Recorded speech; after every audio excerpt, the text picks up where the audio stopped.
Good afternoon, ladies and gentlemen, and I welcome all of you back to yet another video. So, okay, 5 years ago, I started something of a journey to learn about a certain human being called Christian Weston Chandler.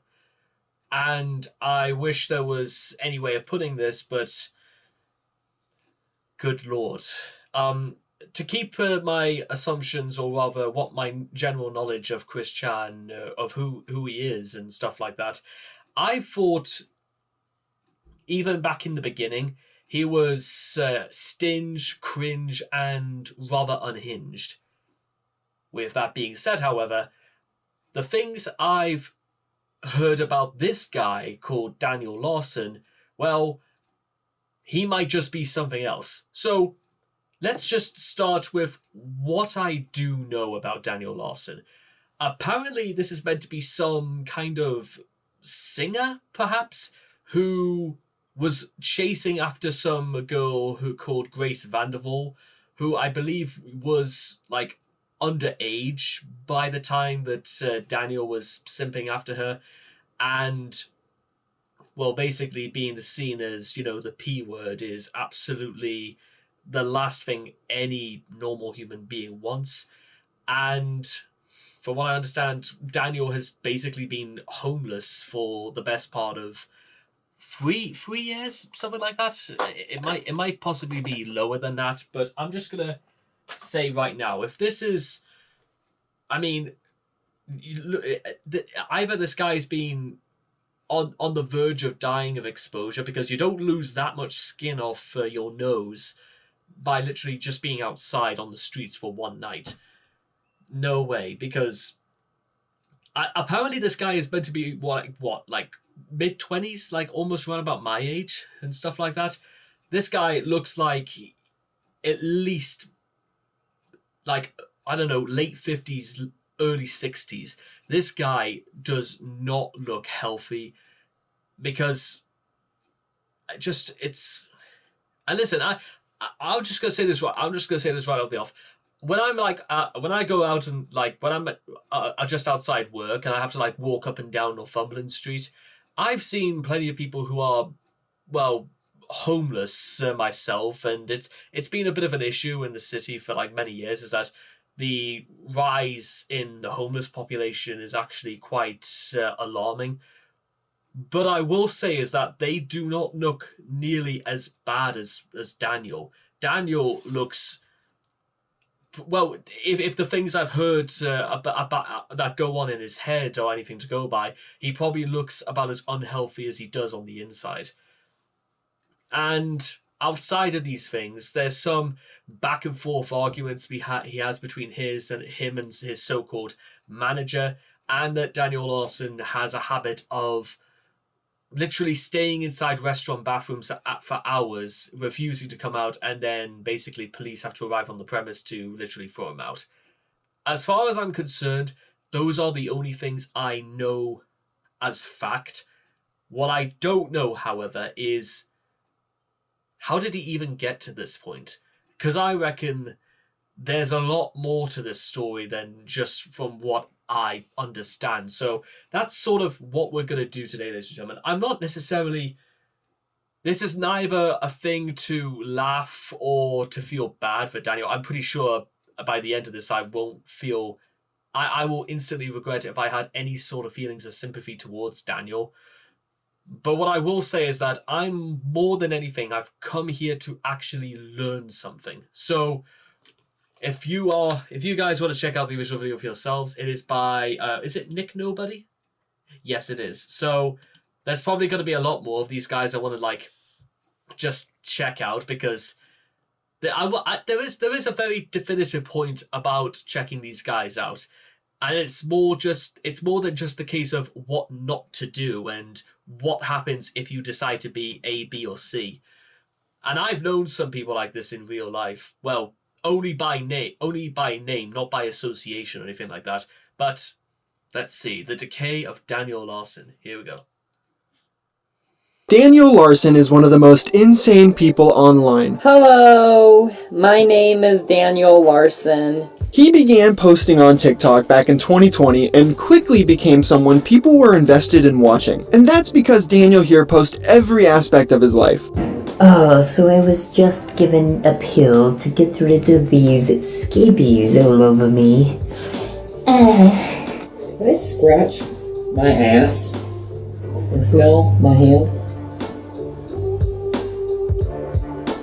Mix that with... I'm going to say from the very first off is that this is probably a guy who didn't necessarily... Again, I don't really want to say autism or anything like that because without knowing 100%, it's a bit rude to assume this out of some people.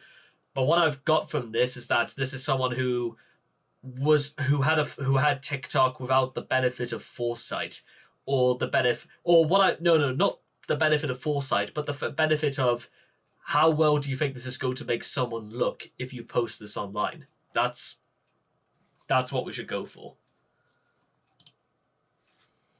Unchecked mental illness and you get a dumpster fire that people can't stop watching. So much so that there is an entire Wikipedia page dedicated to detailing his days. March 31st, Daniel is kicked out of a Dave & Buster's for a bomb threat. Daniel goes live on TikTok in a park and asks someone to call the police due to death threats. The park venue Daniel was live at evacuates after Daniel informs them of a... Yes, I am... Oh my god. Oh my god. Oh my god. Are you kidding me? Wow.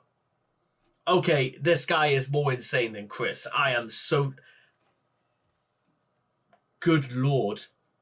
I mean, listen, Chris has done some very dangerous and some very dangerous things in his time, but this takes the cake. What the hell?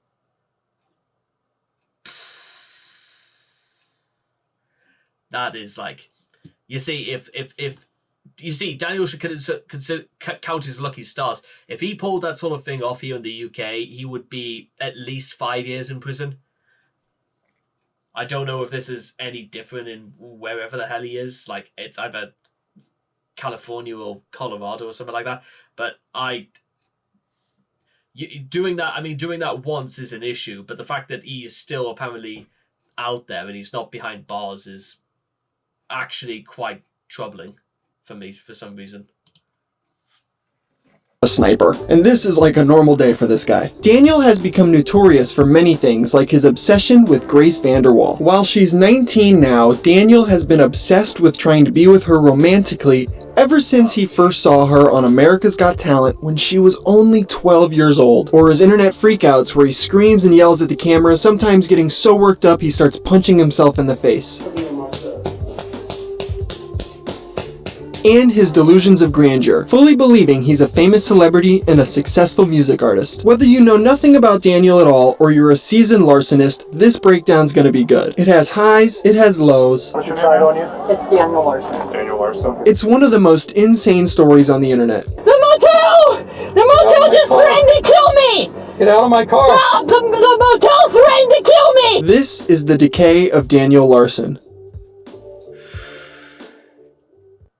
Daniel Larson was born on November 15th, 1998, making him 24 years old right now. At a very young age, Daniel claims he was diagnosed with a multitude of developmental disabilities. Growing up, he was abused by his mother. So that's at least the one thing you know, because again, I think this came out, what was it, 2 years ago? Oh, 3 months ago. So 1998. So no, that would make him 20. That would make him 25 now. So he'll be turning 26 towards near the end of this year. So he and I are practically the same age, which is kind of staggering in many ways, because I don't even think that's the one thing I've never heard is that his childhood and stuff like that.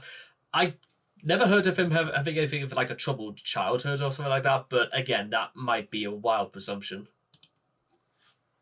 to the point where he would eventually be removed from her care. He would be placed in foster care and eventually be taken in by his grandmother, Nancy Scheimer. Daniel would tell this entire story in a now deleted TikTok. This recounting of events can be confirmed by a news segment run on KWGN. The story was on the Tennyson Center, a rehabilitation facility for children who suffered from physical and emotional abuse. The Tennyson Center for Children has become one of the Rocky Mountain region's leading treatment centers for emotionally and crisis-affected children, particularly those suffering from abuse and neglect. Part of the story features Daniel at a very young age running around and even an interview with his grandmother. When he came to Tennyson almost 3 years ago, he was very angry and confused and feeling very uncertain about his life and where he belonged and what was going to happen. It seems like for the next handful of years, Daniel's life got better. He even left the Tennyson Center with this message. Thank you for having me. It was a pleasure being here.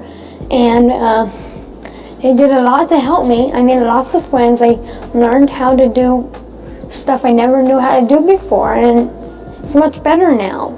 Thank you. Honestly, that actually makes me kind of sad because, again, if without any actual, because again, this is the whole thing that makes me realize that Daniel never should have been allowed on the internet at all. I'm not saying, or if he was, he should have been under very specific scrutiny, and because again, I can't exactly underplay the aspects about what it must have been like to be brought up in care. It's something I was very fortunate that didn't happen to me. And it's something, and again, for the thousands of people all over the world who've ever had to go through things like foster care and stuff like that, I'm sure it was an extremely rocky, and I've known people who've been through like the system and stuff like that, and you know what, I'm not saying, the people come out, it's not like Tracy Beaker where things like somewhat try to improve, or people gain some level of understanding about that life isn't fair and bad things happen to good people and stuff like that, and it leaves people feeling confused and just angry at the rest of the world. But maybe that's the only, again, it's interesting to see, so you could almost like connect the dots a little bit. Was it because what Daniel was probably, he thought he wanted somebody, what he needed was love and stability, and the belief that, that it was absolutely his for the taking, and it was something that he was entitled to because people chose not, his own mother chose not to love him, you could say. Which again, it's that sort of gray area. It's very, very difficult and not particularly advised to like make any wild assumption whatsoever, because again, it can't have been easy, not by any stretch of the word. But again, and I said this before when it came to Chris as well, is that it's just that they're vulnerable people, and they're people that should have been, sort of seen at, well, when you put them in the real world. And yeah, we could blame a lot of people. We could blame the parents for not being responsible. We can blame the government for not having the resources to scrutinize and to actually keep people like this under check in a world in which, Twitter, Instagram, and you could do all sorts of things. I mean, we heard Daniel Larson make bomb threats and stuff like that. You gotta understand. Again, but the problem when you do that is that you have to also make wild assumptions. And again, I'm just gonna pull this thing out just for the sake of it, because I know there's actually like a pretty there might be something in my philosophy dictionary as well, but I've got this little baby here. It's called the Dictionary of Sociology, and there is like I'm actually gonna just here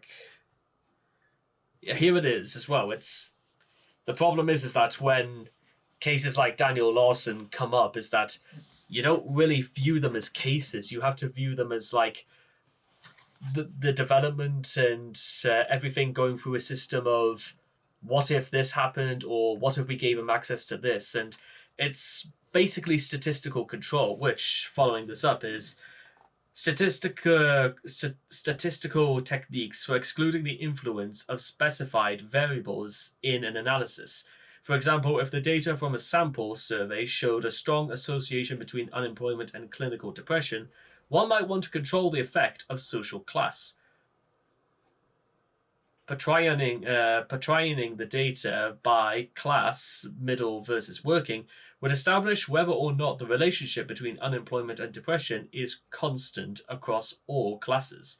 Similarly, an observed association between class and clinical depression might well disappear. Once a control is introduced for unemployment, working class people are no more likely to suffer from depression than middle class people, but they are more likely to be unemployed, and the unemployed are more likely to be depressed than those in work. Now, take that and we apply that to Daniel Larson. Is it a wild assumption to say that kids who go through the care through being unloved, being unmanageable, being influenced by certain more chromosomal measures, it could be through ASD, it could be through Down syndrome, it could be through ADHD.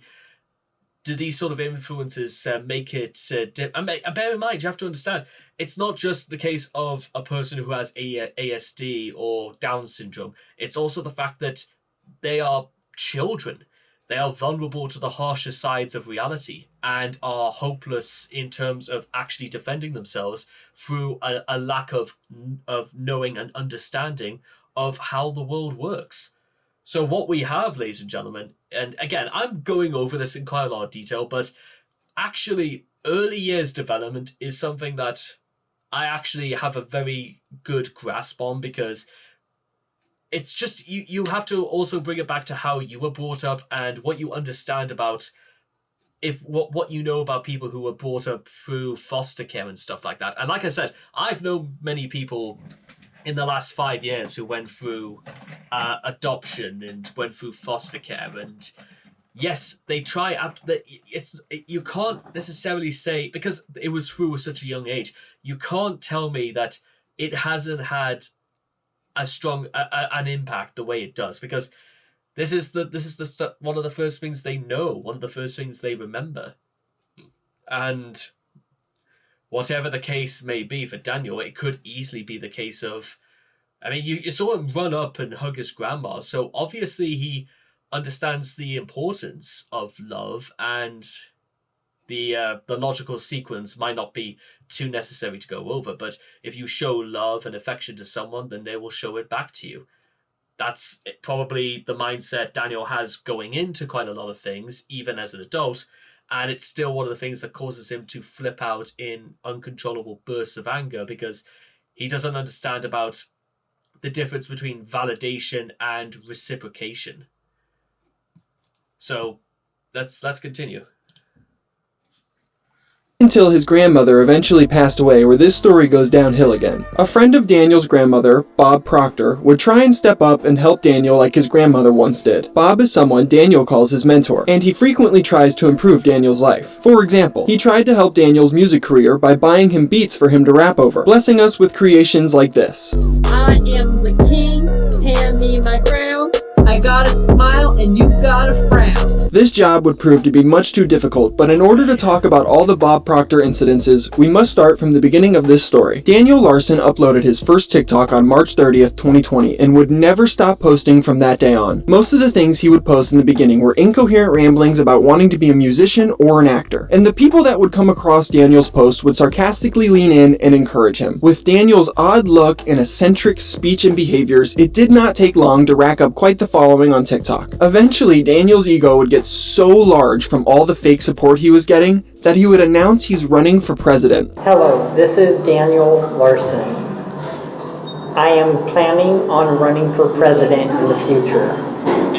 It's not necessarily unsurprising from what we were discussing earlier about why Daniel probably couldn't work out the difference between those who were sarcastically telling him to keep going and those who were just trying to be doing it in a friendly manner, which is, again, it's one of the worst things that like social media has done, is that it creates an atmosphere where some people can't discern the difference between sarcasm and an honest opinion.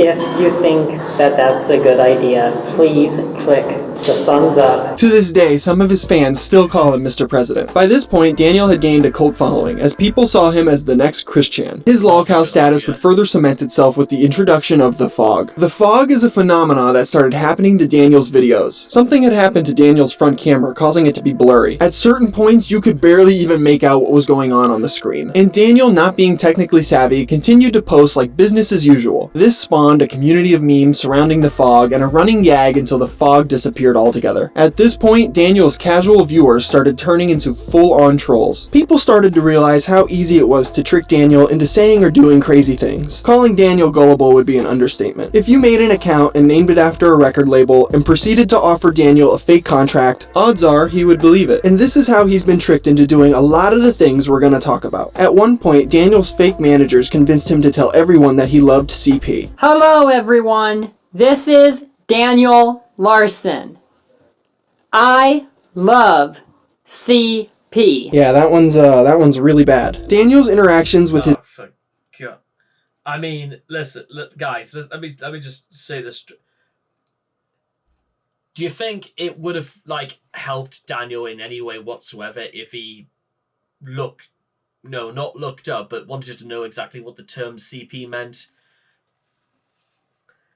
You see, that's the sort of thing that's actually, it makes it a little harder to feel. No, I like I said, I don't feel bad, because you run the risk of like just taking advantage of someone. And again, this should have really been the point where people got involved and tried to sit down and just, give Daniel Larson the absolute facts of what is going on, because, and that's the thing as well, I get the impression, has anybody ever really told Daniel to sit down and to talk like an adult? Where's like it's almost like there's no safeguarding for this person out once he left foster care. I feel like that's what's really going on here. His fans and his fake managers would only continue to ramp up from here. On October 29th, he would host a Zoom call where he would talk to his fans. Up until this point in the Daniel Larson story, things have been pretty tame. You might even feel bad for a mentally ill man with no guidance being constantly trolled online. But ladies and gentlemen, this is the point in the story that takes a very dark turn. And I promise your perception of Daniel will quickly change after this. On November 20th, 2020, Daniel's Pinterest account was found. Inside this account were some seriously concerning and disturbing things. He had boards of images filled with little girls, underage images of Grace VanderWaal, and even a map of the age of consent in the United States. After this information would leak, Daniel would post a TikTok apologizing. When his TikTok apology didn't get the heat off his back, he would resort to the age-old excuse: I was hacked. Now, anyone with a brain wouldn't believe this, but some people actually believed him due to Daniel's technological illiteracy. But then it was also discovered Daniel's YouTube channel had likes of children in unsavory positions, and he would also duet young children on TikTok as well. He also must have forgotten he posted that one fucking creep that was on TikTok who was doing the same thing, and he also turned out to be the P word. I can't quite remember what he was called, but you probably know who I'm talking about, because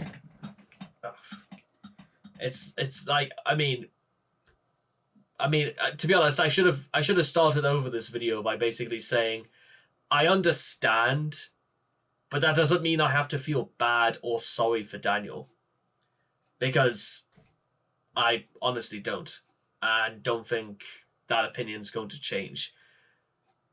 Because listen, being trolled into saying this, that, and the other is one thing. It's also quite another when you go on Pinterest and you look up specifically the age of consent across different states in the US. That's fucked beyond comprehension. Did another TikTok explaining that the Pinterest was his, and he would use it to he would use it to, you know, don't make me say it, man. It's dark. In the past, I used to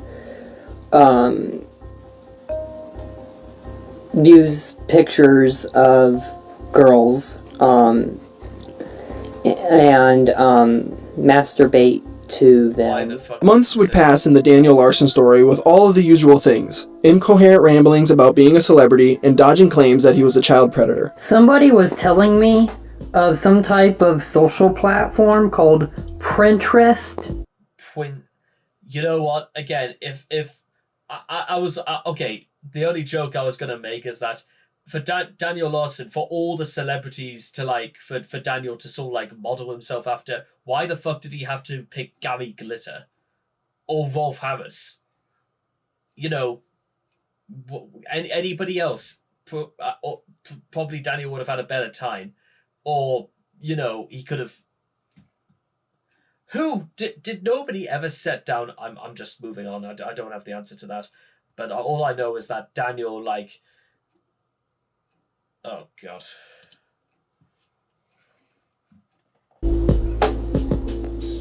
Huh. I wonder what type of printer it uses. At a certain point, Daniel would resort to blaming his managers and the media for all of this, and he would call it a smear campaign against him, if you can even believe that sentence.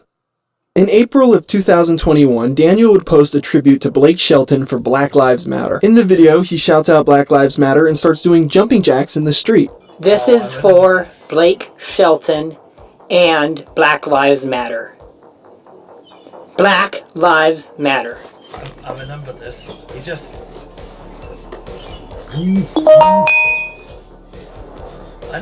I know what he's doing, but what the fuck is he doing? Black Lives Matter! In another video, he would do jumping jacks to get the George Floyd riots to stop. This is for George Floyd. Rest in peace. Black Lives Matter.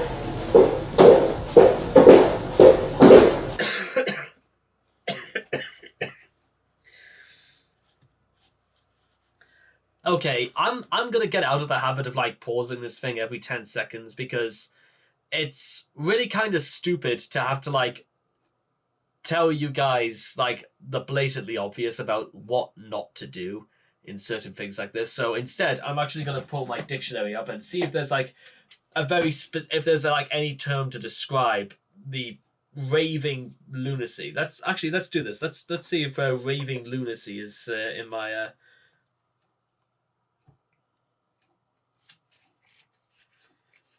Real socialism, rebellion.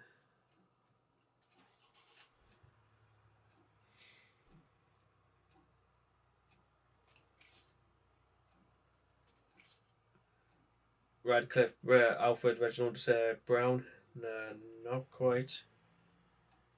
R-A-V.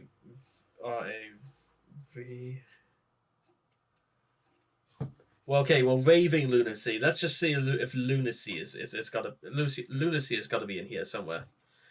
No,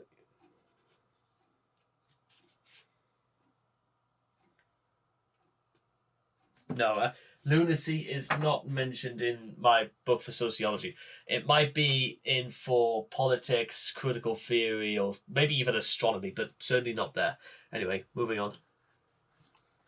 I don't know why he likes doing jumping jacks so much. It's probably people trolling him and telling him to do it, but yeah, I mean, enjoy it. At a certain point during the George Floyd riots, Daniel would actually believe that they were for him. What? He would then go on to make a series of videos begging for the Daniel Larson riots to stop. Hello everyone, this is Daniel Larson.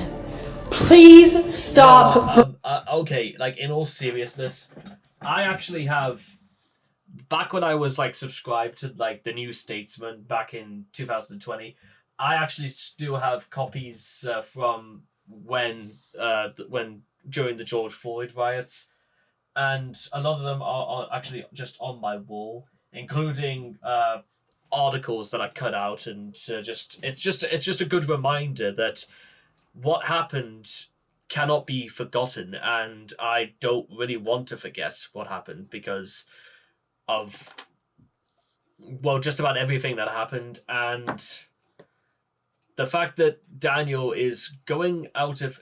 You see, this is why you shouldn't be talking about things you don't know.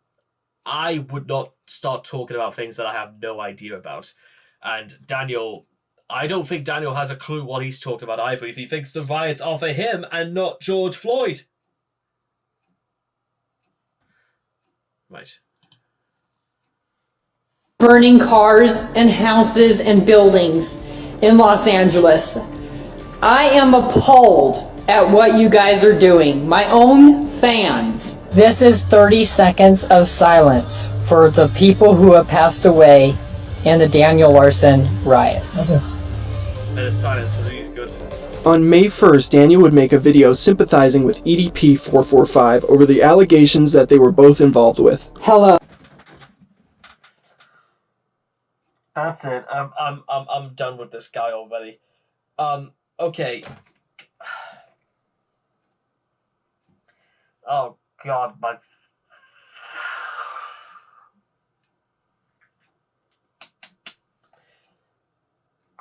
I don't know what the hell I'm supposed to say. I don't know what the hell is going on.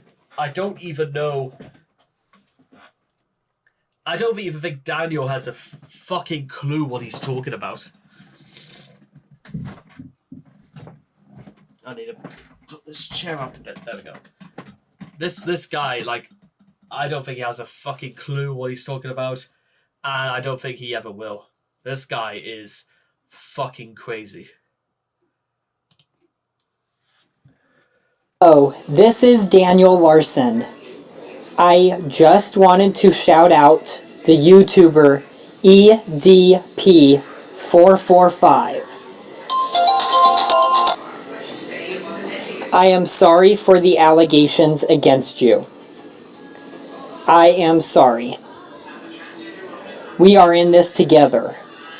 I have been there too. I hope we could possibly collaborate in the future. I can't believe he made this. I can't believe he reached out to EDP, you know? May 6th, 2021 is another infamous day in the Daniel Larson history books. On this day, Daniel would announce he was quitting TikTok, but not before he would audition for an adult film. He would then go live on TikTok in front of almost 500 people and pull his pants down, flashing his genitals to the camera. This event would ultimately lead to getting his account banned the same day. Following the May 6th incident would mark a new era in the Daniel Larson story, the headset era, due to the fact that Daniel began donning comically large gaming headphones in all of his videos, likely given to him by a troll. And the microphone on these headphones led to all of the audio in his videos sounding like this. We have Interscope's security team, cybersecurity team, working on everything right now. The headset era produced some great videos. Some of these consisted of Daniel talking about his accusations again and the allegations made against him while telling everybody not to believe him. What's up, everybody? This is Daniel Larson. There is just now a text over social media that came up under Flex Burger. Please do not look at it. It's a picture of my dingling. For some reason, this guy has changed the text message in the entire thing to mean something different because of the accusations about me. Do not believe it. We have Interscope's security team, cybersecurity team, working on everything right now to clear everything. We're going to get it taken down off the media. Please stay tuned. It was during this era in Danderson history that he would declare war on a man named Flexburger. Flexburger, or Josh, was one of the trolls pretending to be Daniel's managers. It was discovered that Flexburger was the one that convinced Daniel to flash his genitals to TikTok Live on May 6th. That's right, he was responsible for the May 6th incident. Flexburger was one of the first people to find and leak Daniel's Pinterest account, and it was after finding all the disgusting stuff on there that he decided to go on a crusade to expose Daniel. He would leak audio of Daniel talking about Sky Brown. If they wanted to, what Flex should have done is just take all this to the police. That's like, that would have done you so much good. Remember when, you guys may remember back on July 31st of 2021 when Chris, when the phone call about Chris and Helena, no, not Helena,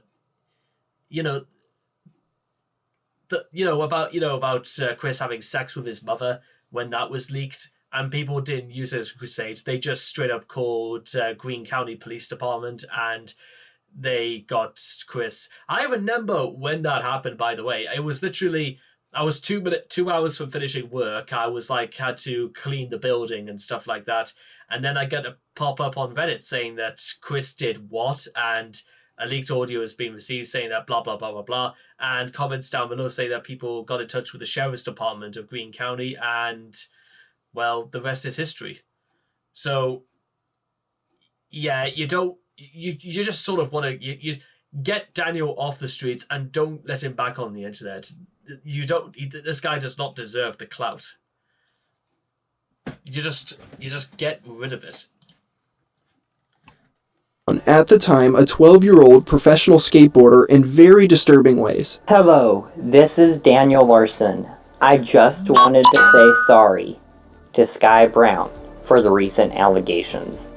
Please stay tuned. On top of that leaked audio, Flexburger would also text Daniel pretending to be underage girls like decoys would in To Catch a Predator. To nobody's surprise, Daniel would fall for this every single time. And the leaked conversations that would come out of this were extremely disturbing, to say the least. Daniel would ask and say the worst things to people he believed were minors. So yeah, you start to not feel bad for this guy? It is fake. What they did was they said something in the text, and then I was coming up with the video, and they changed the text. And Daniel's response to all of this was to declare a lockdown and threaten to send the FBI after Flexburger. Because of what Flexburger posted, we are going on lockdown. Everybody, we are going on lockdown. Stay tuned for what happens next. Daniel's probably just running away from the police because they were told they'd be on his way. That's the only reason why he's running, but decided not to look inconspicuous by not taking his headset off. Or is that tape? Next. Oh, it's just... And Flexburger on YouTube and TikTok, you are a for exposing me. We are calling the Denver Police Department and reporting you. The FBI will be coming to your house. Which is, it's pretty normal in this story. People started connecting all of these allegations with all the unhinged, incriminating videos Daniel would post. Like, previously, Daniel had claimed he would legalize child if he was elected president. Pedophilia illegal or legal? So, it's kind of interesting. That's a very good point. In my opinion, if underage can actually do...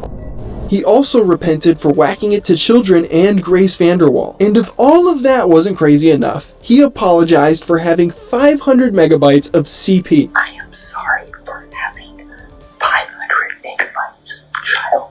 Originally, people thought Daniel was being told to do and say all of... Why on earth was this allowed to go on as long as it does? I'm like almost at a loss right now, ladies and gentlemen, and with the greatest of respect, get this man off now, because that is like not a youth. That's not a euphemism. But get him off TikTok. Get him off the internet. Keep him behind bars. I've known plenty of stories of fucking perverts, ladies and gentlemen. Let me tell you, and many of them would have not been around nearly long enough if they'd done or said some of the things that Daniel Larson did. I'm not saying, but then again, why are the police why did none of them get involved with this? Like, how long does this need to go on for? I don't know what I don't know if there's any specifics or what is really good. This does not seem like this seems almost like I'm watching some twisted, even more psychotic edition of Black Mirror. This does not seem like reality. This seems like a fabrication of reality. These things by malicious trolls, but that might not have been the case after all. And following these incidents, he would post a video saying his parole officer told him he might go back to jail for a year for what he's done. Hello, this is Daniel Larson.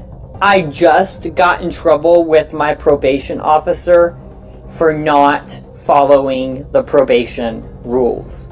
Unfortunately, there was a miscommunication. He said if it happens anymore, I will go to jail. Many have theorized what caused this, but most likely it was the May 6th incident. Now, the amount of things that happened in the Danderson universe going forward are far too great for me to recount them all. This video would be like 10 hours long if I did. So with that being said, I will be focusing on the main events in the story from here on. On May 10th, 2021, Daniel would come out as transgender. I am transgender. Please stay tuned. On the following day, May 11th, he would live stream a session with his therapist appointed to his case. Some people saw this as a good sign and that it was Daniel seeking help for his problems, while others presumed he was just doing it to show people he was talking to someone to get some heat off his back. And this entire therapy session was streamed without the therapist's knowledge, so it's safe to assume it was the latter. Daniel's unhinged obsession with Grace VanderWaal would hit an all-time high around this point. He would stop suppressing his urges and start full-on schizo posting about her. On May 12th, he would announce on TikTok that he would be doing a collaboration with Grace VanderWaal. Now, this was clearly not true. However, following this post, Daniel would be in the streets telling people that Grace was indeed his girlfriend. We're going to be dating, and we would like the message to be spread. And after that video would surface, Daniel would post videos of himself moaning and whispering in a sexual way for Grace. This message is for Grace. Every now and then, a post of Grace VanderWaal's would get Larsoned. This is when Daniel would comment 1,000 times over and over and over again, seemingly having a conversation with himself. Things would reach a boiling point for Daniel when he would post to TikTok in a panicked and distraught state. He was under the assumption that something bad had happened to Grace, and the VanderWaal family was withholding information from him. Guys, message me now on YouTube. Now. He began begging. I can see the headlines, ladies and gentlemen. Imperfect Blue, the Daniel Larson story. I say that, and I haven't even watched Perfect Blue. I heard that movie's fantastic. And pleading with his audience to get him information, and then began repeatedly punching himself in the face and saying he was going to commit. I'm currently under attack. Please. I'm currently under attack.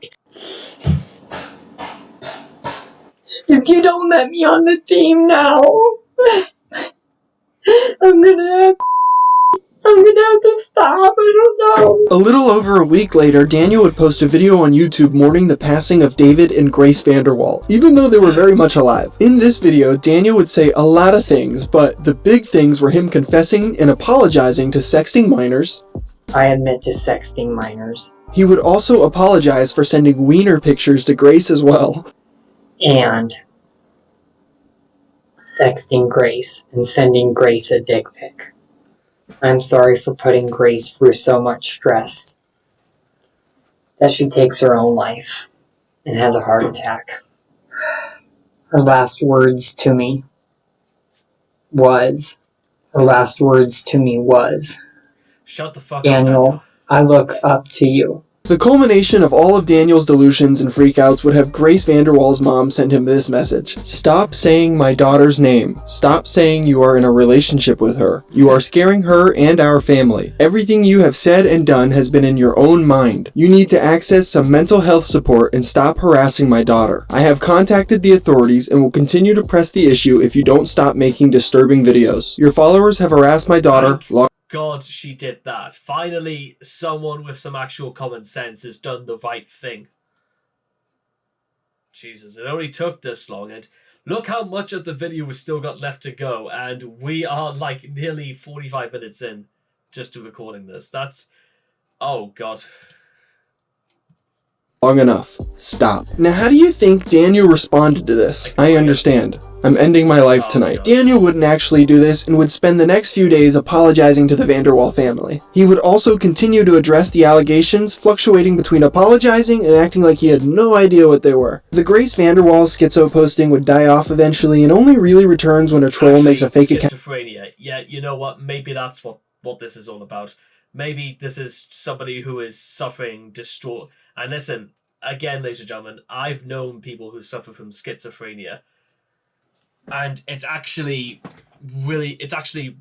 more upsetting than it sounds, because through even because I know the story of like Terry Davis and how about his incredibly tragic life through his chronic schizophrenia.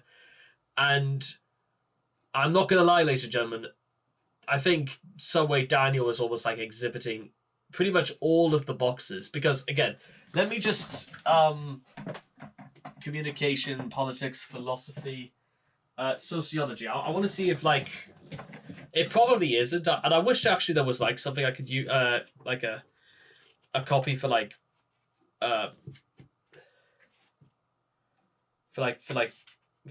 mental ill. Well, I do like have a lot of things for like, but okay, but that's like a different story.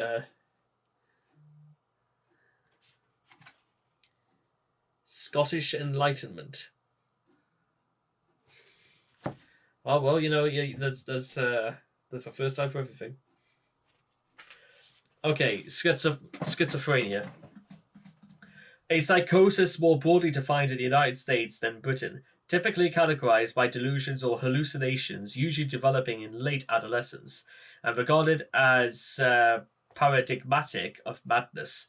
The term was introduced in the early 20th century and applied to a condition identified in the mid-19th century as dementia praecox.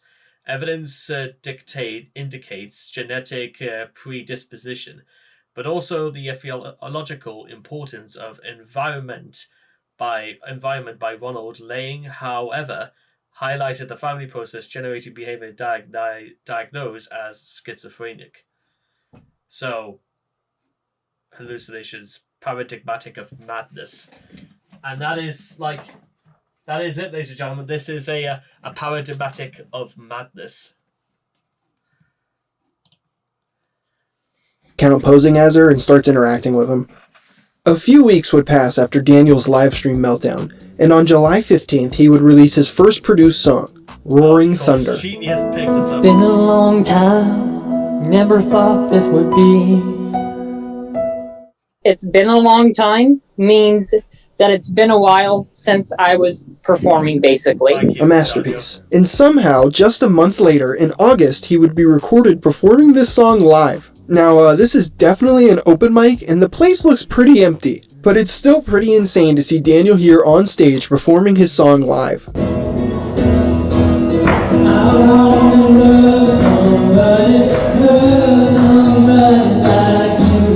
While it may seem like some positives were happening in Daniel's life, that never lasts long. On the same day he would do his first live performance, he would also post a 3-minute altercation he would have with his caretaker Jonas. This fight supposedly happened because his caretaker wanted to take his phone away from him, which is like probably the best thing that he could have done for him, but you know, Daniel's not giving up his phone. In this video, Daniel can be screaming, crying, and acting like he was assaulted. All things very common in Daniel's story. I just did self-defense! I'm on the floor! I didn't do anything! I just did self-defense! I even have it on film with you trying to... Like, I don't even know anymore, and I'm afraid of you! Following Daniel's argument with his caretaker, a new era would begin. The Mohawk era. I love this era, look at this dude. With the advice from trolls, Daniel would decide to give himself a mohawk, further adding to his insane look. Daniel would then post that he was in Los Angeles, California, and that he was homeless because his disability services have been cut off. However, this would be proven to be untrue based off people observing his surroundings and would eventually be found back in Colorado. Fast forward another few weeks, and we have the October 4th intoxication incident. On October 4th, Daniel uploaded a series of TikToks where he is clearly impaired and claiming one of his care providers got him drunk. He would post over 100 TikToks that day, muttering complete nonsense like this. Hello everyone. Did you know that I'm gay? I thought you were trans. Did you know that this is all acting? I love acting.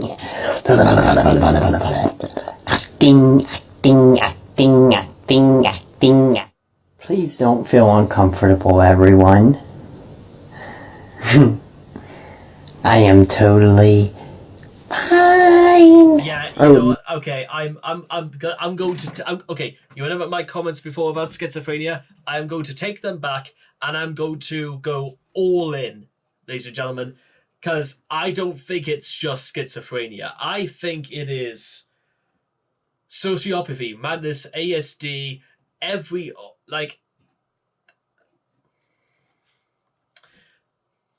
Jesus, like that. Even in the post where he's sort of like a little bit blurred, he still looks. He's got the 1,000-yard stare. I don't know what he's seeing 1,000 yards away, but he is staring at it.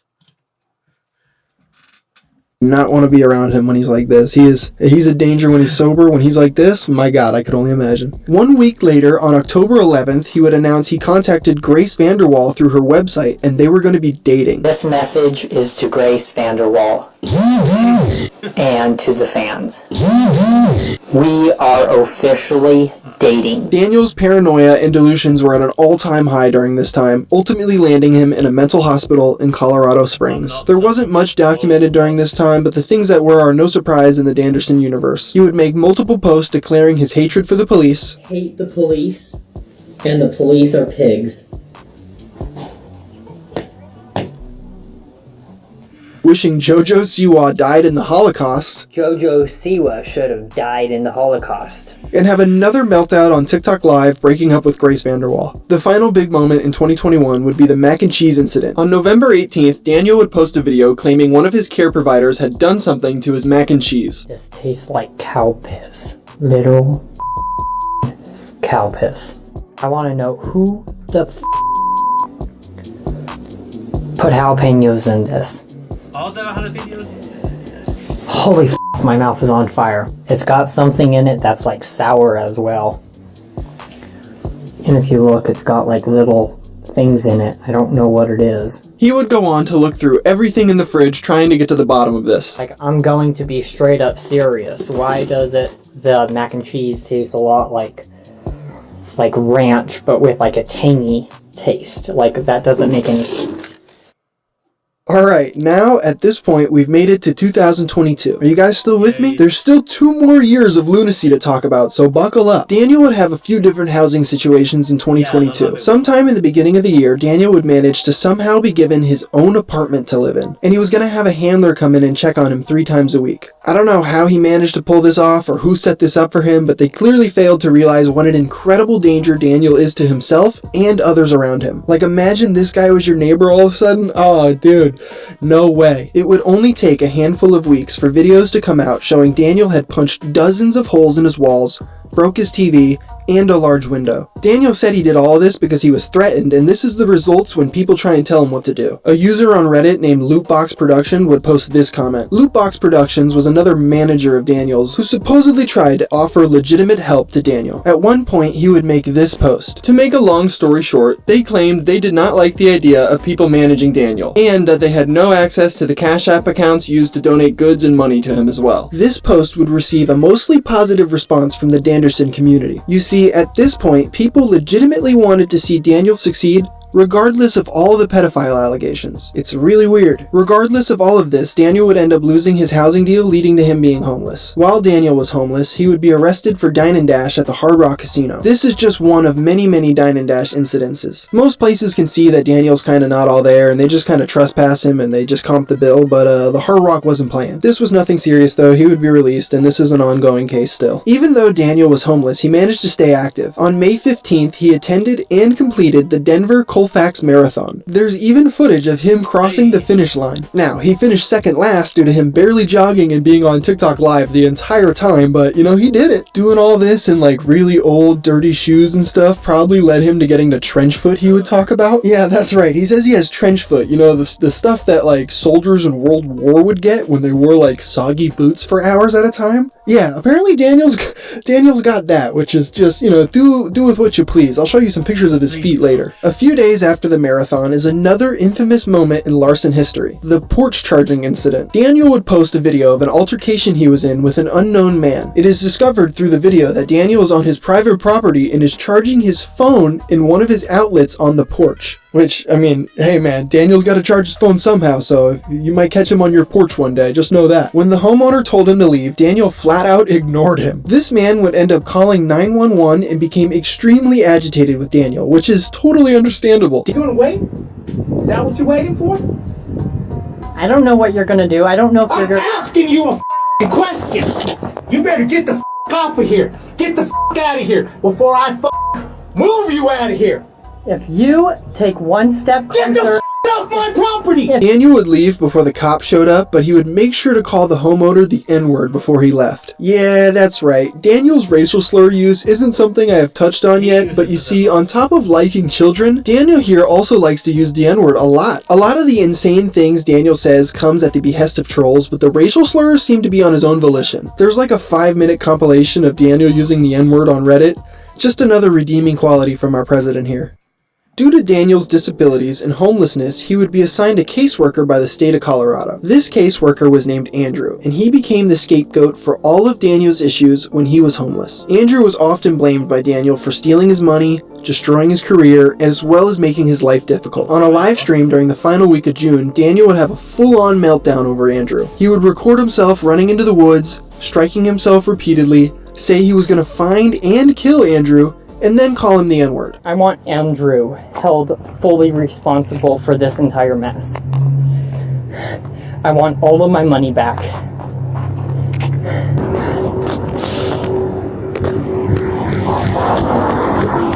Like this, Andrew? What are you doing?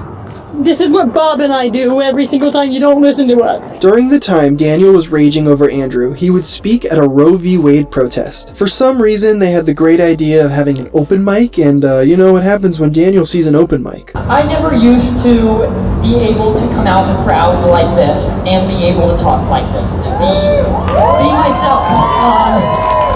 The crowd cheering Daniel on without knowing who he is or what he was about to say is actually hilarious. They have no idea what they're about to be hit with. He would go on to talk about Grace VanderWaal, of course. He would say, "Because of my autism, my grandma died of cancer." Because of my autism,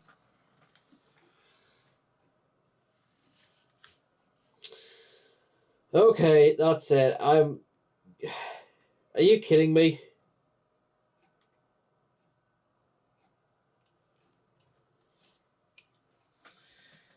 Can I just... I'm gonna check something. It's like nearly a whole hour has gone by. I need to like stretch my legs a little bit.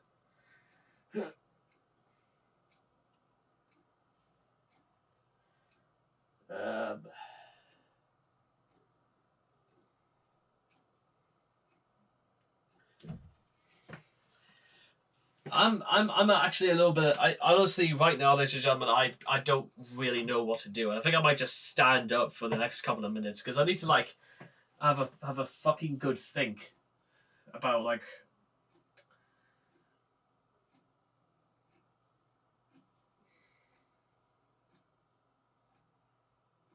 Right, you know what? Actually, I'm going to do something unprecedented.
How can they call that smooth, rich, and triple mature? It's like drinking acid.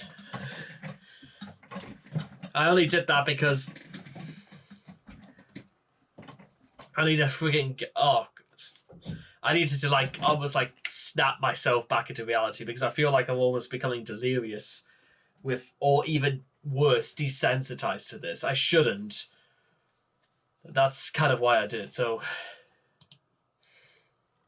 My grandmother passed away of cancer. And he would also go on to describe the May 6th incident when he flashed his penis on TikTok Live. That so-called management, which I later found out was fake, they ended up getting me to go onto TikTok Live and go completely nude on live. And At the time, there was... This guy's going to just walk up and just take Daniel away from the mic because the silence, and I think the crowd is actually starting to, like, get bigger, possibly. 3,000 people. 3,000 people in that live. Before he could share any more to the unassuming crowd, he would be cut off by an event coordinator. Thank God. The story only gets worse from here. Towards the end of June, Daniel would claim Bob Proctor could no longer afford to support him. It turns out, behind the scenes, Bob was supporting Daniel financially, getting him food, housing, and paying for his music career, if you can call it a career. On the 13th of July, Daniel goes bowling and plays minigolf with Brink. It's all fun and games for Daniel right now, but just a week later, probably the worst incident to date would happen. The toothbrush incident. People that know Daniel's story hear toothbrush and immediately know what I'm talking about. And you know, if you've got that image in your mind, like I do right now, I am sorry. And if you don't know what I'm talking about, brace yourself, because I'm going to tell you. A video of Daniel sticking a toothbrush up his ass and then brushing his teeth with it surfaces online. I have seen many horrible things on the internet, but this made my tummy upset. It was very hard to watch this guy mean mug the camera. And yes, I watched it. You know, I gotta do my research. I gotta know everything. You don't have to watch it. You can just get the description and just know it is as bad as you think. Whatever you're picturing in your head right now, it is that bad. A week after the toothbrush incident, Daniel would go to Hooters with Brink. He would then buy a 400... I would honestly like to say, ladies and gentlemen, is that the only reason why I don't think it's as bad as it sounds is because was Daniel trolled by somebody when he did that? Was it somebody that he could just lay the blame at Bob for? Is it something that he could just blame? Or did Daniel just do it of his own volition? That's the difference if you want to say this is like the best or worst of this, because if it was absolutely of Daniel's choice, then who cares? But if it wasn't, and Daniel was like, you know what? Again, that's the reason why I just don't feel bad, and I don't feel like the need to take another drink, because this is like it's either becoming absurd or this is like it's just getting ridiculous, and Daniel is just doing what? Actually, no. That's a thing I've kind of almost haven't thought to touch upon. What exactly is Daniel trying to prove with doing this? What is he actually trying to like set out and to establish? What is the purpose? What is the point to what he is doing? That's what I am struggling to come to terms with. What is the logic? What is the end goal? Why? Who, where, what, why, when, and how? And I don't think Daniel can answer any of those. $100 pair of headphones he got through Twitch donations, and then destroy those same headphones the very next day. Daniel would eventually start blaming Brink for all of his failures, despite Brink taking him out for food, getting him clothes, giving him a much-needed shower, and all of the activities like ziplining and minigolf. This is something very common for Daniel. He can't take any responsibility for his own failures, so he blames everybody around him, no matter how good they treat him. Brink would eventually stop helping Daniel, and a new manager would step in named Ox. Ox is a controversial figure in the Daniel Larson community. He often overlooks all of Daniel's pedophilic and racist actions and blames them on the malicious trolls in Daniel's community. Just like Brink, Daniel would eventually blame all of his problems on Ox as well, as again, he fails to understand the concept of taking responsibility for your actions. In one video, Daniel even threatens to send a bomb to Ox's house. Ox, Ox, Ox, Ox. Next time he does something like that, I'll send a bomb to his house.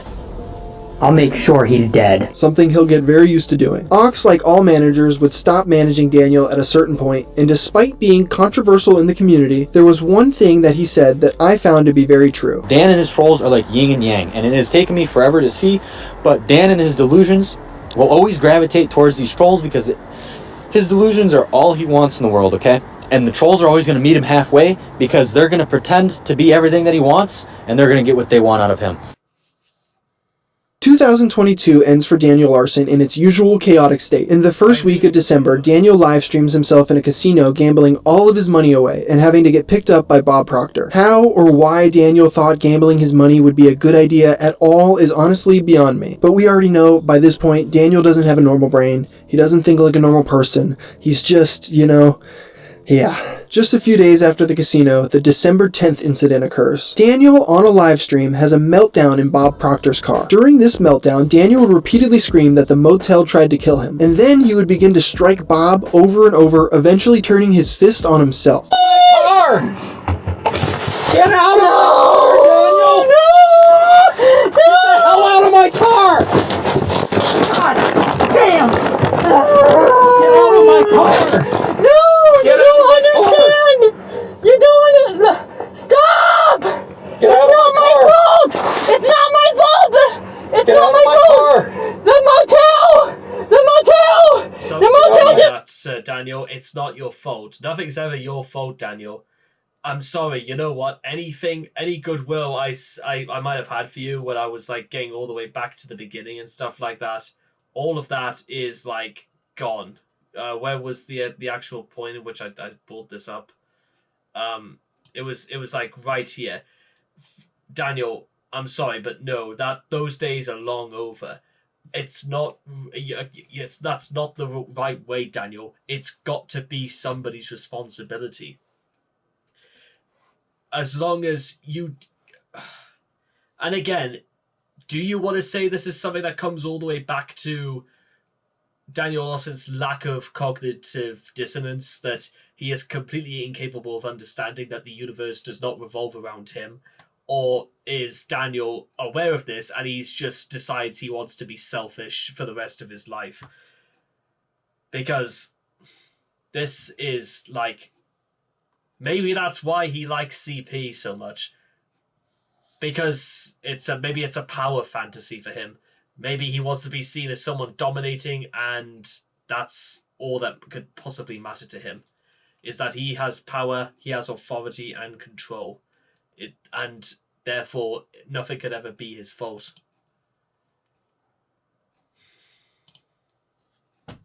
In Bob Proctor's car. During this meltdown, Daniel would repeatedly scream that the motel tried to kill him, and then he would begin to strike Bob over and over, eventually turning his fist on himself. Car! Get out of my car, Daniel! Get the hell out of my car! God damn! Get out of my car! No, you don't understand! You don't stop! It's not my fault! It's not my fault! It's not my fault! The motel just threatened to kill me! Get out of my car! Stop! The motel threatened to kill me! The motel threatened to kill me! The motel threatened to kill me! Get out of my car! Get out of my car, Daniel! I'm not going to! I'm bleeding! Yeah, you're bleeding because you're hitting yourself! But you don't... I've got to get help! I've got to get help! I've got to call the police! No, I'm bleeding! I've got to call the police! No, the motel threatened to kill me! The motel threatened to kill me! I've got to call the police! I've got to get you out of here! Quick. Yeah, you've got to get out of my The car! motel threatened to kill me! The motel threatened to kill me! The motel threatened to kill me! The motel threatened to kill me! And you're trying to kill me! Bob would subsequently call the police on Daniel, and that would end this whole thing, and those are the biggest events in 2022. The year is now 2023, and we're on the final stretch of the current Daniel Larson story. 2023 is by far the most documented year of Daniel's life. While 2019 to 2022 have 2 dedicated pages to it, 2023 has 4 pages and counting. So, with the interest in keeping this video under 2 hours, I again will be covering the major moments of Daniel's story. By this point, Daniel has gone past the status of lolcow and become a full-on horror cow. Following the December 10th incident, Bob Proctor would immediately buy Daniel a plane ticket to California. It was heavily speculated by the community that he would be institutionalized there because California has some strict 5150 laws, but this was wishful thinking. In the beginning of January, Daniel was talking to another fake Grace VanderWaal account. This account ended up convincing Daniel to admit to being a pedophile and hitting Bob. I admit that I am a pedophile. And I admit that yes, I hit Bob. And somehow, just one day after that, on January 17th, 2 fans would buy Daniel a ticket to Disney. Hey, what's up everyone? I made it inside Disney. The two fans would spend some time walking around with him, and Daniel would document his day there. At one point, he's seen eating a churro and even asked for $50 in donations to pay for a tour in the park. Okay, so I made it inside Disney, but now I want to go to Tom Sawyer's or whatever island. You have to take a boat. There's a tour that I want to do that's $50, so we're asking for donations. This was a good day for Daniel, but the next day, not so much. On the next day, January 18th, Daniel would announce he has scabies. Alright, well,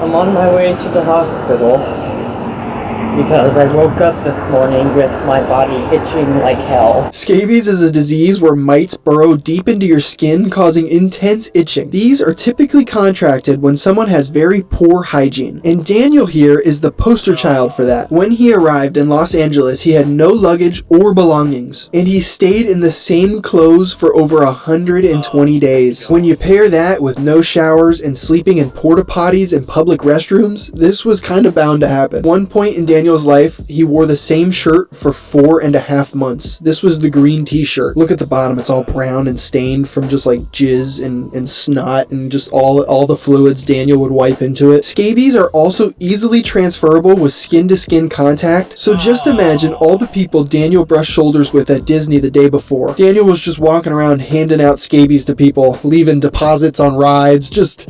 oh, what a nightmare. This was actually so horrifying that a Facebook community post about Daniel went viral. No joke, I thought like I might have had that for a while with stuff like that. It turns out it's just a problem with acne and stuff like that, and that's sort of beginning to go out the window for thank God. But oh God, just I feel sick now listening to that. Ugh. Calling all Anaheim residents, a man from Colorado has recently been in multiple... Yes, that's right. While making videos saying he has scabies, his name is Daniel Larson. He is homeless and online reputation for being a creep. Daniel has also been live streaming from taking pictures of children in places like Starbucks. Yeah, please call the police. Yeah, this is, again, why it took nearly till 2023 for this finally to start, about people saying, get him out of the area now. But... what can you do? Warning the neighbors about him to prevent the spread of scabies in their neighborhood. I wish I was lying about that. Daniel would eventually go to the hospital and get prescribed an $80 ointment to use on his skin, but instead of buying the ointment, he opted to put his money into useless stocks and buy dessert at a restaurant. The scabies arc would come to a climax at the end of January, when Daniel posted a video frantically scratching himself and talking about how itchy he is.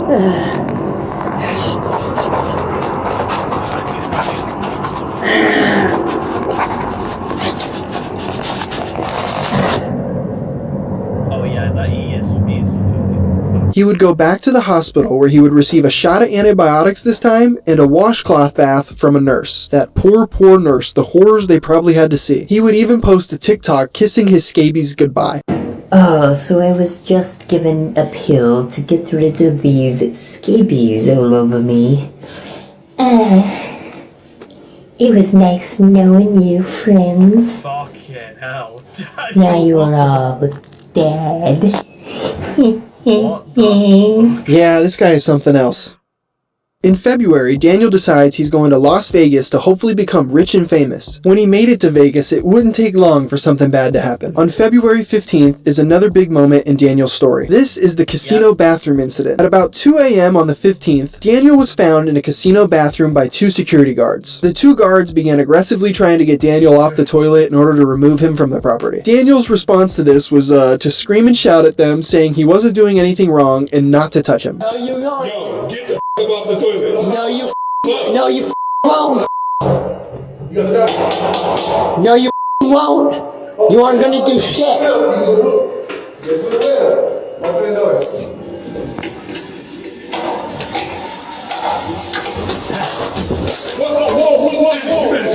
Down. You get stupid now? Let's go right now. Listen. As someone, don't fuck around with casino security. They will literally pick you up and literally throw you like a lawn dart across the state of Nevada. Any casino worth its salt would know how to deal with people 100%. You don't fucking quarrel with these guys.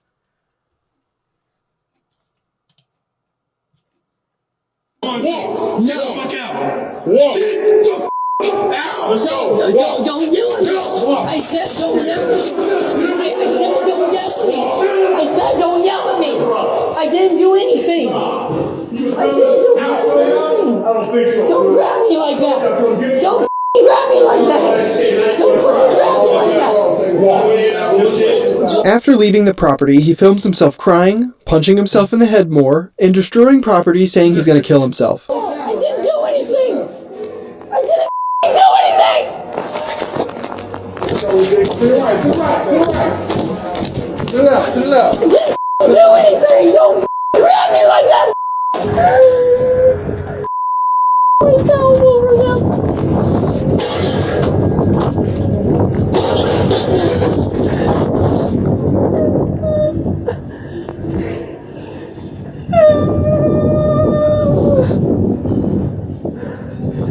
Daniel would continue to sleep inside casinos and recorded another altercation of him getting trespassed somewhere else. Guys are not making sense because... Okay, I'm going to read this trespass to you, and if you do not leave, you will be arrested for trespassing. As a duly appointed representative of the owners of this property, I hereby warn you, you are trespassing upon this property as defined by Nevada Revised I'm Statute not trespassing. 207.200. This is our property, and we say you're trespassed. 200. If you do not leave these premises immediately, you will be subject to the arrest for the misdemeanor. Your subsequent return to the premises after being duly warned will subject you to immediate arrest for trespassing. Now, are you going to leave, or are you going to be arrested for trespassing? Like I said, I wasn't trespassing. You're making it harder. I just trespassed you. We have the right to do that. You are trespassed. You can never come back here again. For literally just sitting here and watching the game. For sleeping 3 times, that's why. I wasn't Are you sleeping going to leave? though. I wasn't sleeping Are you though. going to leave, or are you going to be arrested? I'm not going to sit here and have lies though. Following this incident, Daniel would go missing over a week, not posting anything or contacting anyone, and that scared some people. Only a handful of people would spot him in the city and post it to the Daniel Larson subreddit. It was like a game of Where's Waldo. On February 23rd, Daniel would return on a new TikTok account claiming he was attacked by 2 fans. He said that they stole his phone, and that's why he hasn't been posting. A few days later, on the 27th, Daniel would upload 50 videos talking about a variety of things like his living situation, his warrants, and even Bob Proctor. There's a lot of random statements in there, but there are some notable things that he said. The biggest thing would be Daniel claiming that in the previous year he made $30,000 in donations. And because of this, the federal government is going to kick him off his social security services because he's made too much money. Which is, I mean, it's almost sickening if that's true. Now, Daniel is a delusional, schizo, bipolar psycho, so you have to take everything he says with a grain of salt. On March 1st, Daniel would be arrested by the Las Vegas police for trespassing at another casino, which, you know, at this point, it was bound to happen. After this arrest, Daniel would disappear from the internet for a couple weeks. On the 14th, he would start posting again, saying he was attacked again by someone. Daniel would then spend some time in a mental health facility called Sunshine Medical Center, but he would be discharged shortly after arriving, claiming they told him he's not mentally ill enough to be held in a mental health facility permanently. Which I don't know how you don't have a conversation with Daniel for 5 minutes and not realize he's like not competent at all for like the real world, but I don't know, I'm not a doctor, I guess. Following his stay at the mental hospital, Daniel would begin his journey from Las Vegas to New York. Why does Daniel want to go to New York, you might be asking? Daniel was once again under the assumption that he was in contact with the VanderWaal family. Apparently, Grace and her mother Tina wanted to speak with him regarding some kind of investigation. Yeah, it's as crazy as it sounds, and yes, he believed it wholeheartedly. On Daniel's journey to New York, he would stop in many places like Arizona and Texas, documenting a handful of incidences. On March 26th, Daniel would have a full-on schizophrenic episode that he documented on TikTok Live. During this episode, he believed he was being stalked by a white pickup truck. You know, peak schizo behavior. There's been a person in a white pickup truck following me around all day long. And also there was a guy in the white pickup truck that was the guy that came up to me in person. At one point, he ran inside a gas station to ask the employees for help, and the employees would go outside and try and help Daniel, but report there was no white pickup truck. And when they told Daniel there was no trucks outside, he would run out to the empty parking lot to film for proof. Pickup truck was along the back of that wall, down near the ring stop. So he watched me go over here from somewhere and then he drove across the street knowing that I was at the Walmart. And this whole thing would go on for like another hour until the people at the gas station had to tell Daniel to leave. Daniel would eventually get a plane ticket to New York, probably by the help of his fans. On April 4th, he would land in Newark, New Jersey, and he would take a train to New York. While Daniel was on the train, his phone number would be repeatedly leaked, causing him to freak out and start punching and kicking the train itself. Apparently I landed in New York, but apparently the trolls yesterday when I was on the plane leaked all of my phone numbers to the Reddit. Okay, stop leaking my number. I don't give a f*** what my fans think. Stop leaking my number. This is not funny. I am pressing charges. I will f***ing destroy my entire career and end up behind bars for life today if you guys do not stop leaking my phone number. Okay, so somebody at the airport tried to get me to get in their car. I refused. And yes, I do think that's kind of funny. Pressing charges. This guy could press a pound, let alone charges. And I punched the guy in the nose. I punched the guy actually in his nose. Oh my fucking hell. Yep, talk shit, you get hit, Daniel. It's finally your fault. Could someone come and just throw him off the train, please? Oh, stop. You guys are scaring me. Stop. Stop. You guys are scaring me. Which I guess if you're a New Yorker, this is probably normal. And for the next couple of days, Daniel would be found and doxxed all over New York. I don't know what he was thinking coming here. On April 5th, the infamous bodega incident happens. On this day, Daniel would have an explosion inside a New York bodega. Moments before this, he would be followed around by a group of teenagers who were apparently giving him death threats. They were also asking him stupid questions like if he smoked crack or he smoked crank. Are you smoking crack or tweak?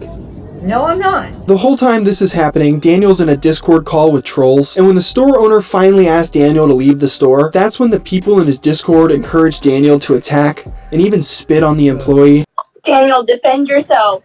Daniel, get back at him. Defend yourself, Daniel. If you're one of these people in the Discord call, you're just as much of a loser as Daniel is. Really think about your life, guys. Really think about what you're doing. Daniel would charge the employee, and when he did, the employee punched Daniel in the face and threw him to the ground. Daniel would go to the emergency room over this incident, where he would post a video of himself with a black eye and a giant bandage on his nose. Fortunately, I don't have any fractures that I know of. I did have a fairly good-sized cut on my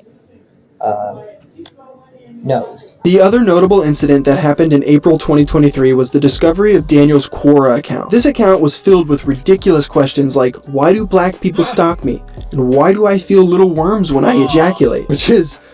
That is crazy. However, there were a lot of questions that were downright disturbing, like why do I have strange thoughts involving children? How do pedophiles pick up a girl? Amongst many more. Really horrifying stuff. Go take a look at it. It'll make you sick. This guy is in the head. Following the discovery of Daniel's nasty Quora account, Flexburger, Daniel's original manager, and the guy responsible for the May 6th incident went to Twitter to leak a bunch of disturbing NSFW videos of Daniel. Now obviously I can't show you these videos as Daniel is butt-ass naked. More disturbing. Please tell me, because I am, again, shockingly kind of desensitized to all this, because Daniel is about as irredeemable as you can. This is the most irredeemable person I've had the displeasure of knowing so far.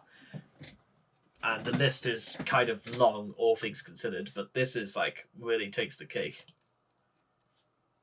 Naked in them, but I will describe them to you as I actually had to watch it, so the least you can do is hear about it. The first video of Flexburger leaked is the pencil video. Daniel is seen inserting a pencil up his ass and jumping around the room with it still up in him. Really bad. Really hard to watch. The next video is the shower incident. Daniel would take a video of himself naked, drying himself with a towel, and then he would send that video to his mom. It's unconfirmed if he meant to send it to his mom, or if it was even his mom at all, but it's still disturbing nonetheless. And the final leaked video would be the bottle video. In this video, Daniel would stick a bottle up his ass, and then proceed to dance around the room with it. I don't know what it is with this guy and his butt, but I'm sorry I had to harass your ears with those descriptions. Let's move on to something better. On May 10th, Daniel would meet another popular TikTok lolcow, World of T-Shirts, which led to this awesome interaction. New York, concrete jungle where dreams are made of. There's nothing you can't do.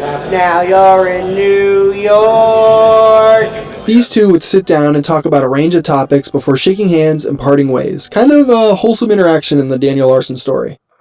A week after meeting World of T-Shirts, Daniel would purchase a bus ticket to Orlando, Florida. That's right, the Colorado cryptid wanted to come see the Florida sun. However, things wouldn't go as planned for Daniel. Daniel is seen sporting another set of comically large headphones in a video, and records himself running down the street after he missed the bus. Daniel would get so upset over this, he would destroy his headphones and throw them in the Hudson River. If I miss this bus ride, I'm gonna be angry.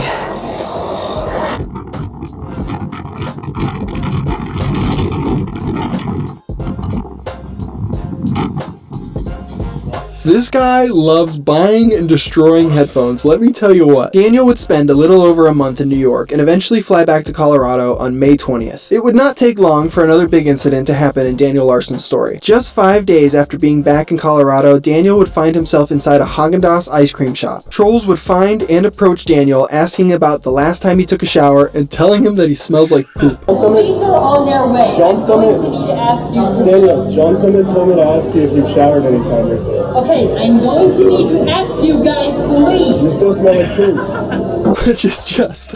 man, it's a funny statement, let me tell you. Eventually, a staff member would ask why the trolls were recording Daniel, and when they told this woman that he was a pedophile, she would ask him to leave. Why are you taking pictures of this man? Leave him alone. I'm security. He's a pedophile. How do you know that? Do you want me to show you? What? Do you want me to show you? Yeah, show me. Allegedly, Daniel would get so upset he would strike this woman, resulting in him getting forcibly removed from the premises, and giving us this wonderful video capturing it all going down. His fingernails are all dirty as well. You want to start on the bring it? Okay, I'm on the phone with you. Now! You have a warrant for your fucking arrest. Whoa, he didn't do shit.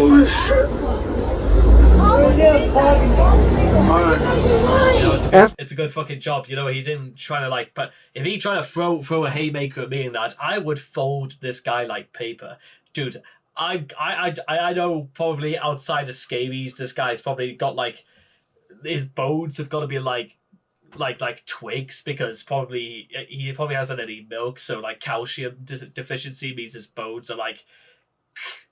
It would be like trying to fight somebody who had arthritis, basically. In fact, outside of arthritis, trench foot, scabies, neurological mental disorders, what else do you reckon is wrong with this guy? Because I reckon the list will just go on and on and on. Anyway. After this, an extremely stressed Daniel would start calling people on the street the N-word and start punching himself in the head. Something I'm sure we're all too familiar with at this point. At the end of the month of May, on the 31st, Daniel would start a new business venture. He would make a cameo and start selling personalized videos for people instead of asking for donations through Cash App. The price of the cameo at first was reasonable, at $20 for a cameo, and Daniel got an influx of requests. And it only took a little over 2 weeks for the price to skyrocket to over $1,000 per cameo. And I pray nobody actually paid any of these ridiculously high priced cameos. Jesus, man. He would have and sell these cameos until his account would be suspended on August 16th of this year. It is unknown exactly why his account was suspended, but is highly likely due to Daniel not fulfilling requests and blatantly stealing money from people who have not received what they paid for. July 9th is another horrible day in the Daniel Larson story. On this day, Daniel went to the Longmont Humane Society and adopted a dog. Yes, you heard me correctly, he adopted a dog. Not just any dog, a German Shepherd. How anyone in this facility couldn't take one look at Daniel and say, fuck no, you're not taking a dog from here, is beyond me. I mean, seriously, what kind of screening process did you guys do? Rest assured, though, this is probably one of the only incidences in Daniel Larson's story that has a positive outcome. Thank God. Daniel stated that he wanted to get this dog for security and that it was going to be a guard dog, when in fact, this was just a regular house pet. The adoption of this dog sparked an outrage. Now I'm actually almost kind of like pissed, because now listen, I'm almost hearted. I don't care if like Daniel gets smashed to pieces before this video is even done for like but don't freaking harm this little tiddler. What has she done wrong? Come on, really, Daniel? Oh God. Don't drag her into this, please. That's just straight up, at least I think it's a her. on Daniel Larson's subreddit and other adjacent communities. Within 2 days, a rescue mission was constructed by a user named Goated Minds and a few others in a Discord server. And on July 11th, Daniel's dog, Music, would be rescued. A user named Ween found Daniel, asked to take Music for a walk, and safely put her in her car and drove away. It was pretty much that simple and easy. Ween and Goated Minds would post further proof of Music's rescue to the Daniel Larson subreddit, so finally everyone was able to rest easy. Daniel, however, did not take this news well, and on the same day would have a meltdown inside of a Walmart, destroying an entire gift card section. He would go live after the Walmart meltdown and continue to freak out, claiming he was going to kill Bob Proctor and even threaten to bomb the White House. This event would come to a climax when Daniel would eventually be picked up by EMS and taken to a mental institution where he would remain for a little bit. Well, I tell you what, Daniel, we got some good news for you. We got an ambulance right here ready to take you wherever you need to go. So if you want to talk to these gentlemen here, they can you out, okay? Hey, what's going on, man? Hi. What's your name? I'm Daniel. I'm Jason. This is my friend Hi, Brad. nice to meet you. What's going on today, man? And just so. Let's go in the ambulance. Can I go in the ambulance? Yeah. Daniel would be released from the mental institution on July 19th, and there's only a few more explosive and important Daniel Larson events to cover from here. A lot of Daniel's life can be chopped up to the classic saying, same shit, different day. I could talk for hours detailing every minute detail of Daniel's life that has been documented. However, I believe a lot of these details are unimportant and uninteresting. For example, do you really need to know on August 6th Daniel had breakfast at Dunkin' Donuts? I don't really think so. Now, with that being said, let's cover the last few explosive... Destroy a pair of headphones and then throwing them into a river. That's par for the course. Moments in this story. Another great life decision Daniel would make on August 15th was spending nearly $500 on fleshlights and sex toys. And a video of Daniel using one of these fleshlights would leak a couple weeks later. Please don't try and find this. I promise there's no amount of eye bleach that will wash that video out of your eyes. I mean, again, I watched everything. Research, baby. I do this for you guys. On August 29th, we probably have Daniel's most violent meltdown yet. In a very agitated state, Daniel posted a video stating this message was for Grace VanderWaal. He proceeded to call her the N-word, a hater, and states he will always hate her for what she did to him. He would also state that he was going to bomb the White House again, and every single police station in the entire U.S. Grace. Grace is a fucking hater. And I will always hate her now because of what she did. And yes, I will bomb the White House. I will fucking bomb the White House. I will fucking bomb every single police station in the entire US. Later that afternoon, his meltdown would continue on a YouTube live stream. The live stream was titled, Proof for the N-word Grace VanderWaal, I'm hitting myself until I bleed. And that's kind of exactly what he does. In the stream, he can be seen crying hysterically, punching himself in the face, and slamming his head into the concrete wall. Not only that, he would also finally end it with slamming his head into the sidewalk. This is a really, really violent freakout, and I unfortunately can't show you because YouTube will pull the whole video. I've seen it happen too many times. So, again, one of those ones you gotta find on your own. It's not really fun to watch. It's really hard to watch. It'll make your head hurt. It made my head hurt. With that being said, let's keep going. A few days after that, on the 31st, Daniel would have another meltdown. This time, he was in the car with Bob Proctor, and an argument broke out over Bob not wanting Daniel to have his phone on in the car or while they had dinner. And of course, Daniel, being the delusional schizo he is, demanded he brings his phone inside because he needs it for his protection. Bob eventually had enough with Daniel and told him to get out of the car, which only made Daniel more agitated. The two would begin to hit each other while Daniel shrieks he has the right to defend himself. Just, again, ugly. I don't know why Bob keeps messing with this guy. Why do you keep trying to help him after he just keeps hitting you, man? So, are we going to get dinner, or are you taking me back to the motel and I'm just going to not have anything for dinner? And I'm not going to eat today at all. Oh, no. And I guess I'll starve tonight. So what is it? Get out! I'm not going to do it. You know what? Because That's I have literally, that's like the first time I'm ever going to say this. And I don't even say this about Chris, but Daniel Larson is just a straight up bitch about this. I mean, you know what? It was shocking and everything when it began, but now, even to this point, it's kind of pathetic. And that's again, Daniel Larson that's the problem, is that you start off feeling sorry for people like this to a degree, and then you realize that was for nothing because they learn nothing and they expect even more for nothing. That's why they're pathetic. Get the f***ing out of my car! Okay, don't f***ing grab me. You want me to break your f***ing arm? If you break my arm, Then get the f*** out of my car! Okay, then let go of me.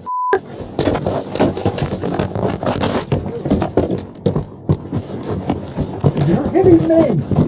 God damn you! You hit me first, bitch! Get out of my car! You hit me first! I'm not playing these games with you! This altercation would end with Bob shoving Daniel out of the car and driving off. Daniel would shout many slurs at Bob, most notably the N-word, before the video would end. He would also claim that Bob ran over his foot, which I don't think he did. Ow! Fucking! Get away from my car! Holy f***! Ow! You ran over me! You f***ing ran over me! Not long after this, Daniel would post another video of himself inside a motel room kicking and slamming his head into walls. Bob just ran me over with his car. Bob just ran me over with his car. Bob just ran me over with his car. Bob just ran me over. Bob just ran me over. Bob just ran me over with his car. Finally, we've made it to the last notable arc in Daniel's story. On September 10th, Daniel claimed he would be enrolling in college. CU Boulder to be exact. I don't know why he wanted to do this, who talked him into it, why he wants to do this, I don't know. Here's his totally real student ID card. Yeah, that is legit card right there. A fraternity on campus began unironically partying with Daniel, and over the next few days would film a bunch of interactions with him. There was a few very notable videos for me. Hi, this is Daniel Larson, and you guys should buy Capita. There's one of Daniel kissing a woman on the cheek, and if I was that girl, I'd be in the hospital getting checked for scabies immediately. I don't know why you would let this guy touch you, but man, that is nasty. There's also a video of Daniel trying to bench press in the gym, which, man, I didn't even know your arms could can bend like that. That guy, look at that form. Daniel's college days would come to an end when he was subsequently arrested after kicking a security guard on campus. He would be released on September 19th and take the bus back to Denver. And just like that, Daniel's college days were over. Just 2 weeks later, on October 3rd, Daniel would be arrested again for failure to appear. Like I said before, the story of Daniel Larson can be chopped up to the age-old saying, same shit, different day. This guy lives a life on repeat. His turbulent life has been documented the last 4 years and counting, and there's no signs of changing for Daniel here. He is stuck in a perpetual loop of being trolled, having meltdowns, and being arrested. There's only one way this story ends, and it's not happy. If you somehow feel bad for this guy, just remember he is a pedophile and a danger to himself and others around him. Please do not forget about his Pinterest or Quora accounts, and his countless confessions to his unforgivable actions. This guy is not redeemable. He is not somebody you want to help. Don't give him money. Don't just, if you see him, keep moving. It's not worth it. With all of that being said, thank you for taking the time to watch my documentary. I'm Nick Nobody, and until next week, I'm out. Yeah, I might just have to do that as well. Oh god. Oh god. I feel sore. I feel sick. I feel kind of like fucked up, because I mean, let's just bear this in mind, ladies and gentlemen. What exactly do you reckon is going to be the outcome for the likes of Daniel? Because you have, and this is something as well I want to just straight up ask about. I mean, it's not something I would ask like Smokey MC about, or any like law official, but I can tell, where on earth does anyone expect this to end? This is going to end with somebody getting seriously hurt, and and it will literally just result in Daniel still being allowed to go free, and he will do so. That's it. I'm just about done with this. That is ridiculous. Still, the only thing I can absolutely say right now at the end of this is that, once again, don't even bother feeling sorry for Daniel. Don't even feel. Don't even. He is not worth your time. So I'm just gonna leave him well enough alone, and hope to God I never have to have see him or have anything to do with it ever again after this, because that was bad. And with all that being said and done, ladies and gentlemen, I cannot wait to see all of you guys again in the next video. Please, for the love of God, tell me there's nothing else I'm missing, or yeah, just let Daniel in his current state, let him rot until he shuts the fuck up for good. And that's all I gotta say about that. Oh, and by the way, Buddy Haynes, that was the fucking creep I was trying to find earlier. So that's that. Thank you.